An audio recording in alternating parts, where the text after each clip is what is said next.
Merhabalar, hoş buldum. Teşekkür ederiz yayınımıza katıldığınız için. Bugün tarihi bir ana siz de tanıklık ettiniz.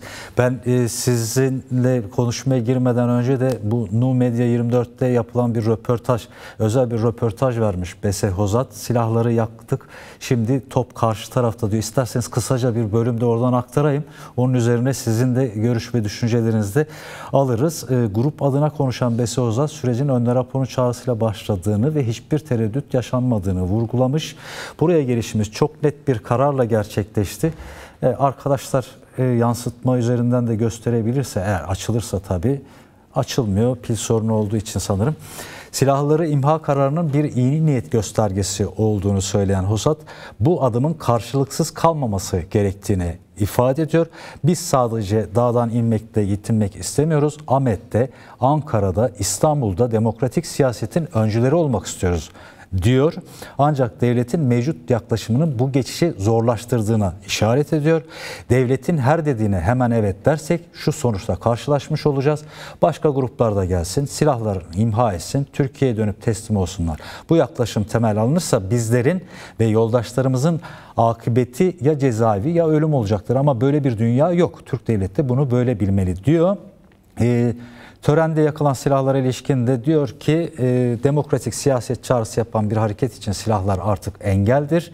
Bu engelleri ciddiyet ve sorumlulukla kaldırmak istiyoruz demiş. Fedakarlık gösterdik. Şimdi adım bekliyoruz. Artık top karşı tarafın sahasında, atılması gereken adımları bekliyoruz diyen Hozat, sürecin devamı için devletin tutumunun belirleyici olacağını belirtti diyor. Ayrıca belki sizin de dikkatinizi çekmiştir ama bazıları sordu. Tören sırasında diğer gerilla üyelerinden farklı bir kıyafet giymesi üzerine yöneltilen soruya ise Bese Hozat şunları demiş. Ben bu törene siyasi bir hareketin temsilcisi olarak geldim. Bu nedenle farklı bir kıyafet tercih ettim. KCK eş başkanlığı görevimi de taşıyorum diyor. Buyurun, söz sizde değerli Uçar.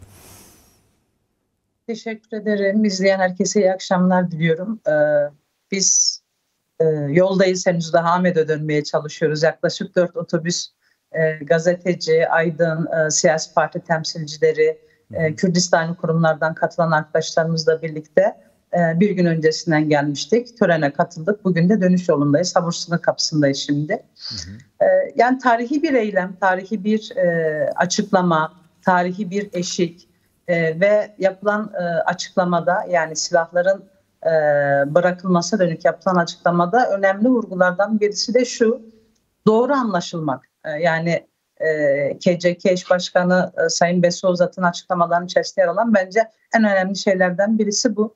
Yine verdiği röportajda esasen dikkat çektiği şeyler, Kürt sorunun çözümü konusunda bugüne kadar yaşanılan aşamaların hangi sonuçlarla nihayetlendirdiğine dair bir vurgu, yani bir gerçekliği esasen ifade ediyor. Evet. Ve yeni dönem açısından da bunun olmaması için bir hukuk zeminine ihtiyaç duyulduğunu ifade ediyor. Zaten açıklamasını tamamladıktan sonra da yasal ve anayasal düzenlemeler ve hukuk zemininin evet, bu dönem açısından çok önemli, kıymetli olduğunu ifade ediyor. Yani şöyle ifade etmek gerekir büyük ihtimalle, hani açıklamanın kendisinde bugüne kadar gelen sürecin bütünlüklü bir anlatımı vardı. Yani 27 Şubat çağrısı, akabinde PKK'nın gerçekleştiğini olduğu kongre ve aldığı kararlar, 19 Haziran'da Sayın Öcalan'ın videolu çağrısı ve onun akabinde aslında KCK eş başkanı Bese Hozat öncülüğünde 30 kişinin silah bırakması ve silah yakması ile ilgili gerçekleşen tören. Şimdi buradan baktığınızda çok bütünlüklü bir tablo var esasen. Bu bütünlüğün devlet ve hükümet kanadından da aynı bütünlükte, aynı ciddiyetle ve aynı samimiyetle yaklaşılması gerektiğine dair bir beklenti ve iyi niyeti ifade ediyor. Evet. Yine bu adım esasen 27 Şubat Barış ve Demokratik Toplum çağrısı açısından da bu sürecin pratikleşmesi açısından en önemli adımlarından birisi. Çünkü ne dersek diyelim, hani devlette bir bütün, hükümette bir bütün, toplumun belli kesimlerine de esasen yer etmiş, sirayet etmiş Kürt sorunu bir güvenlik sorunudur algısının değişmesi gerekiyor. Dolayısıyla esasen Sayın Öcalan'ın videoda belirttiği kamuoyundaki şüpheleri gidermek meselesi de esasen bu törenle birlikte bence önemli açıdan aşılmıştır. Tabii konuştuğumuz mesele çok tarihi bir mesele. Konuştuğumuz mesele çok uzun vadeli bir mesele.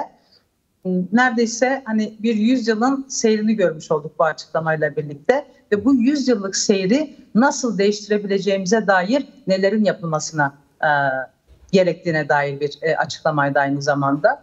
Tabii katılım, törenin kendisi esas itibariyle hem doğru anlaşılmayı, hem sahiplenilmeyi, hem de bütün bu yaşanılan süreçlerin demokratik bir değişim, dönüşümle nasıl değiştirilebileceğine dair vurgunun da esasen hukukun, adaletin ve yasal düzenlemelerin gerekliliğine işaret ediyor. Evet. Dolayısıyla hani, kendileri ifade etti açıklamayı yaparken, evet, yani toplumun gözünde de bizlerin gözünde de bu kadar bütünlükte adımların, bu kadar büyük adımların, bu kadar samimi ve atılmış iyi niyetli adımların bir karşılık bulması hem Türkiye açısından hem dört parça Kürdistan açısından hem Orta Doğu açısından emin olun demokrasiyi büyütmenin en büyük ivmelerinden birisi olacak. Çağrı'nın bütünlüğüne baktığımızda da esasen Kürt sorunun çözümü demek, daha demokratik bir ülke demek. Kürt sorunun çözümüyle elde edilecek olan başarının da Orta Doğu'ya gerçek ve doğru bir örnek olacağını da ifade ediyor. Peki hani bir söz vardır, ilk adımı atmak ya da başlamak yolun yarısıdır diye. Şimdi yolun yarısı olarak değerlendirebiliriz bu en azından simgesel bir törenle böyle bir adımın atılmış olmasını, tarihi bir adımın atılmış olmasını. Ancak bu Barış ve Demokratik Toplum grubu adına yayınlanan bu çağrıda ben yani şu vurgu da vardı, atılan bu adım yani bugünlere dişle tırnakla yoğun bedel ve ağır bedeller ödeyerek gelindiğine dair işaret edildi ama elbette bundan sonraki devam edecek mücadelenin daha zorlu olacağı, yani hep söylenir ya, savaşmak barışmaktan daha kolaydır, asıl zor olan barışmaktır diye. Bu bağlamıyla Saruhan Oluç bugün öğlen yayınımıza katıldığında telefon üzerinden mesela ben merak ettim, sordum, yani parlamento çatısı altında bulunan partilerin herhangi bir siyasi temsilcisi birileri var mıydı diye olmadığını söyledi. Daha çok bileşen partileri temsil eden yoldaşlarımız yanımızdaydı dedi. Bu temkinli, tereddütlü siyasi gruplar için söylüyorum. Yaklaşımı nasıl yorumluyorsunuz? Yani ben Türk basınında da hepsine bakmadım ama en azından yandaş olmayan kesimlerde de bir temkinli iyimserlik havasının hakim olduğu gözüküyor. Bunu somut ve pratik bir hale dönüştürmek için hızla atılması gereken adımlara dair değerlendirme ve yorumunuzu da duymak isteriz. Elbette. Şöyle, yani bugüne kadar esasen 27 Şubat çağrısından itibaren DEM Parti ve İmralı'da Sayın Öcalan'la görüşen heyetin kendisi bahsettiğiniz bütün siyasi partileri gezdi. Hem Sayın Öcalan'ın mesajlarını hem de Kürt sorunun demokratik çözümündeki yol haritasına dair hem bilgi aktarımı hem sunum hem görüş alışverişinde bulundular. Orada olumsuz yansıma oranı çok düşüktü. Hani bunun cesaretli bir adım olarak bu törene katılması emin olun demokratik toplum çağrısını canlandıracak, cansı olacak bir rol olarak görülürdü. Yani bu bir eksiklik ama olmazsa olmaz olarak da değerlendirmemek gerekiyor. Çünkü toplumsal yabancılaşma, siyasal yabancılaşma o kadar çok derin işlemiş durumda ki hani daha çok Kürt sorunu demokratik çözümüne dair sözsel bir katılım var.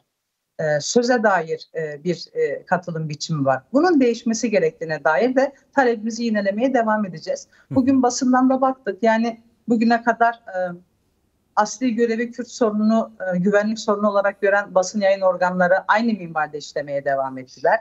Ama daha demokratik değerleri savunan basın organları daha cesaretlendirici, topluma güven verici bir şekilde ele aldılar. Hani biz buraya gelmediler, bundan sonra yan yana olmayacağız ya da bu sürecin bir parçası olmayacaklar diye bakmayız, bakamayız. Tam tersine bu adımdan sonra, bu büyük adımdan sonra dahiliyetlerini güçlendirecek birçok şeyi konuşmak, tartışmak ve pratik hayata geçirmek gerekiyor.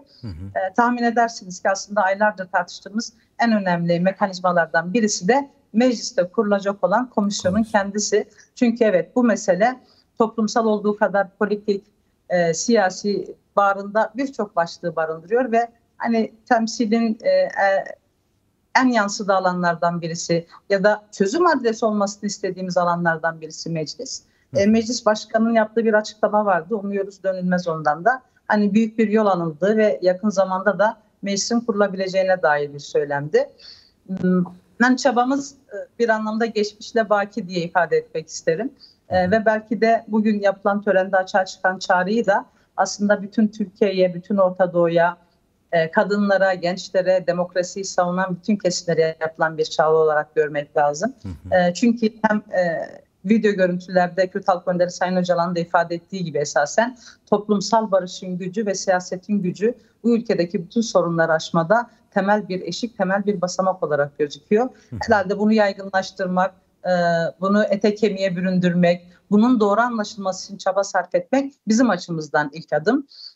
Devletin de tahmin ediyorum hükümetle birlikte bu konuya dair bir yol haritası vardır. Yoksa bile oluşturmak durumundalar. Çünkü gerçekten atılmış olan bu kadar adım görmezden gelinemez, duymazdan gelinemez. Çünkü bu mesele artık her birimizin evinin önünde, kapısının önünde olan bir mesele ve hepimizin geleceği açısından da önemli bir eşik. Biraz da böyle değerlendirmek gerekiyor. Alanda da böyleydi. Yani çok farklı kesimlerden insanlar bu sorunun çözümü konusunda en çok beklentinin artık bu saatten sonra devletli ve iktidarda olması gerektiğini ifade ettiler. Ve ne ilginçtir ki esasen yolculuk yaparken birçok basın mensubuyla aynı otobüste geldik alana. Ve her biri o kadar çok şeye tanıklık etmiş ki 90'lı yıllar, 2013-15 süreci, tekrar bu sınır kapısından gidip gelme, görüşmeler ve hepsinin ortaklaştığı tek nokta evet bu sefer gerçekleşmeli. Bu hem umutları hem de aslında bir sorumlu konular açısından da. Çünkü bugün siyasi partilerden tutun da işte medyanın diline kadar birçok alanın kurduğu dil bu meselenin ilerlemesinde de çok önemli bir rol oynuyor. Belki bu vesileyle herkesi bu büyük adımı görmeye, bu büyük adımı anlamaya ve bunun dışında aslında demokratik bir ülke için herkesi seferber olmaya davet edebiliriz bu bağlamda. Değerli Uçar, çok teşekkür ederiz. Zaman ayırıp yayınımıza katıldınız. Yoldasınız. Fazla tutmayalım biz de sizi. Yolunuz uzun daha.